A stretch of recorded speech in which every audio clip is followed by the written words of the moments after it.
আজ থেকে 2500 বছর আগে চীনের একজন বিখ্যাত দার্শনিক লাও ৎসু একটা খুব সুন্দর কথা বলেছিলেন।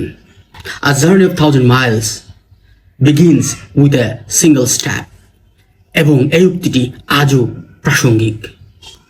আমরা বেশিরভাগ মানুষ স্বপ্ন দেখি, পরিকল্পনা করি, কিন্তু শুরু করি না। কেন? কারণ গন্তব্যটা আমাদের কাছে অনেক দূরে মনে হয়। ব্যবসা শুরু করতে চাও, মনে হয় অনেক টাকা লাগবে। বই লিখতে চাও, মনে হয় অনেক সময় লাগবে। নিজেকে ফিট করতে চাও, মনে হয় অনেক বেশি পরিশ্রম করা লাগবে। কিন্তু লাও ৎসে বলেন, দূরত্ব দেখো না, তোমার পরবর্তী পদক্ষেপটি দেখো। বিশ্বের বিখ্যাত লেখকরা একদিনে পুরো বই লিখে শেষ করেন না। তারা প্রথমে একটি শব্দ দিয়ে শুরু করেন এবং ধীরে ধীরে সম্পূর্ণ বইটা শেষ করেন। একই সাথে যারা বড় বড় কোম্পানি তৈরি করেছেন, তারাও একদিনে সেটা করতে পারেননি।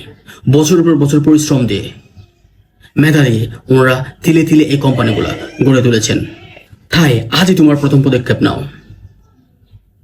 এটা যত কঠিন হোক, যত বিধিকর হোক, তোমাকে শুরু করতেই হবে। কারণ শুধুমাত্র শুরু করলেই তুমি এই গন্তব্য শেষ দেখতে পাবে।